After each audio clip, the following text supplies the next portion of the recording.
안녕하세요. 유한타증권에서 건설 건자재 산업을 담당하고 있는 김기룡입니다. 네, 오늘 말씀드릴 자료는 2022년도 4분기 한샘 관련된 프리뷰 자료 내용 말씀드리도록 하겠습니다.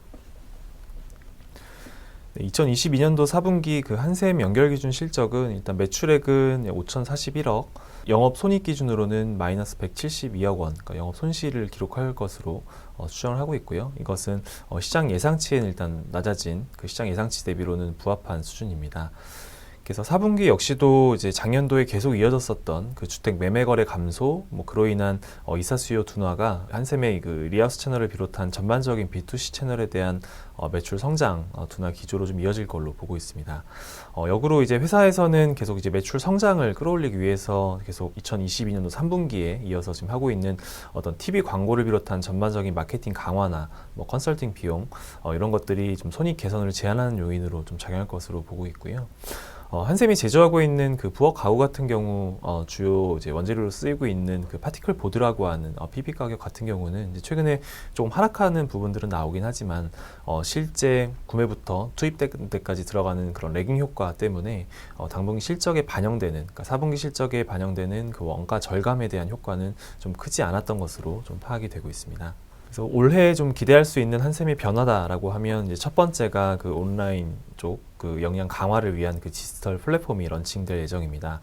그래서 전반적으로는 사실 이제 주택 매매 거래도 좀 위축되고 있고 소비 여력 역시도 좀 축소되고 있기 때문에 한샘의 집 전체를 고치는 혹은 부분적으로 고치는 이런 리하우스 채널의 어떤 패키지 판매라는 측면에서는 부진이 좀 당분간 이어질 것으로 전망을 하고 있습니다. 다만 이제 한샘이 기존에 전통적으로 잘했었던 그런 오프라인 시장에 대한 강점 대비 상대적으로 좀 연류에 있었던 온라인 채널 같은 경우는 좀 더 강화를 한다라는 그런 목적으로 이제 디지털 플랫폼이 런칭이 될 예정이고요.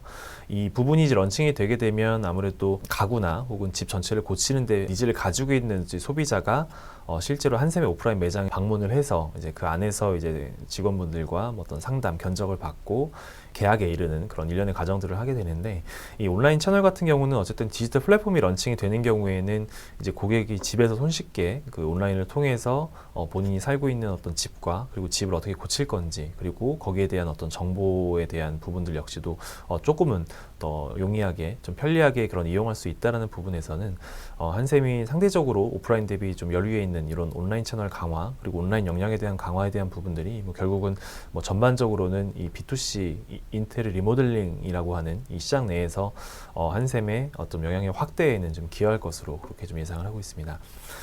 그리고 작년도에는 계속적으로 매매 거래가 좀 위축되는, 특히나 이제 재작년 하반기부터 전년 동기 대비 좀 급감하는 그런 월별 매매 거래가 좀 연출이 됐었었고, 작년도 전체적으로는 이제 매매 거래가 거의 2006년도 통계 이래 가장 최저 수준을 좀 기록할 것으로 보고 있습니다.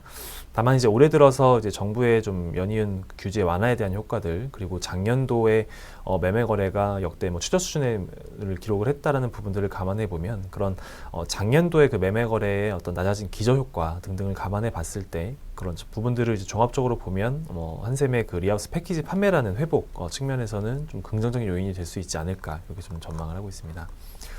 한샘 같은 경우는 일단 올해에도 최소한 상반기 정도까지는 이런 마케팅 강화나 이런 비용 집행에 대한 이슈들이 있기 때문에 당장에 좀 단기적인 실적 턴어라운드를 좀 기대하기에는 좀 어려울 수 있는 상황이다라고 생각은 하고 있습니다. 다만 이러한 비용 집행 강화를 통해서 이제 회사가 궁극적으로는 이제 실적 턴어라운드에 대한 부분들을 위해서 이제 비용을 단기적으로 집행을 한다라는 부분들은 결국 이 한샘의 어떤 밸류에이션 측면에서는 결국 이 실적 턴어라운드 시기를 좀 고려될 필요가 있다라는 맥락에서 저희가 SOTP 밸류에이션을 적용을 해서 한샘의 목표 주가를 제시를 하고 있는데, 여기에 산정되는 실적 반영 시기를 2023년과 2024년도 평균치로 조정을 했기 때문에 2023년, 2024년도 전반적인 실적 추정에 대한 눈높이는 좀 낮췄던 부분들은 있지만 목표 주가를 동일하게 유지하는 그런 이유이다라고 좀 봐주시면 될 것 같습니다. 그리고 한샘 같은 경우는 일단 지금 작년도에도 검토 중으로 알려졌었던 그런 사옥에 대한 매각이나 전반적인 비핵심 자산 매각을 통한 ROE 개선에 대한 계획 역시도 좀 유효한 것으로 좀 파악이 되고 있고요. 현재 주가 기준으로는 일단 PBR 관점에서는 한 1.38배 정도 올해 기준으로 기록을 하고 있기 때문에 여전히 밴드 하단 수준에 좀 근접해 있는 그런 상황이다라는 부분 추가적으로 좀 말씀을 드리겠습니다. 그리고 또 하나가 이제 유한타증권에서는 작년이죠. 작년 12월에 이제 지주를 담당하고 계신 이제 최명건 위원이 작성했던 그 의무 공개 매수제도 도입 코멘트라는 리포트가 있습니다.